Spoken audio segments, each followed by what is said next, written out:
అనంతపురంలో టెన్షన్ వాతావరణం నెలకొంది. జూనియర్ ఎన్టీఆర్ పై ఎమ్మెల్యే దగ్గుపాటి ప్రసాద్ వ్యాఖ్యలపై ఫ్యాన్స్ ఫైర్ అవుతున్నారు. ఎమ్మెల్యే దగ్గుపాటి క్యాంప్ కార్యాలయం ముట్టడికి తారక్ అభిమానులు పిలుపునిచ్చారు. జూనియర్ ఎన్టీఆర్ కు ఎమ్మెల్యే దగ్గుపాటి బహిరంగ క్షమాపణలు చెప్పాలని వారు డిమాండ్ చేస్తున్నారు.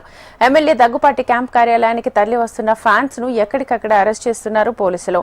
దీంతో ఉద్రిక్త వాతావరణం చోటు చేసుకుంది. ఇదిలా ఉంటే ఎమ్మెల్యే దగ్గుపాటి క్యాంప్ కార్యాలయం దగ్గర భారీ పోలీస్ బందోబస్తును ఏర్పాటు చేశారు.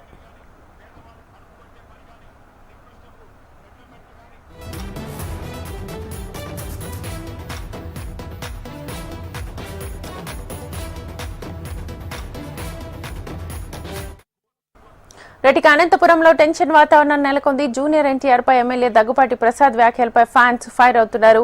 ఎమ్మెల్యే దగ్గుపాటి క్యాంప్ కార్యాలయం ముట్టడికి తారక్ అభిమానులు పిలుపునిచ్చారు. జూనియర్ ఎన్టీఆర్ కు ఎమ్మెల్యే దగ్గుపాటి బహిరంగ క్షమాపణలు చెప్పాలని వారు డిమాండ్ చేస్తున్నారు. ఎమ్మెల్యే దగ్గుపాటి క్యాంప్ కార్యాలయానికి తరలి వస్తున్న ఫ్యాన్స్ ను ఎక్కడికక్కడ అరెస్ట్ చేస్తున్నారు పోలీసులు.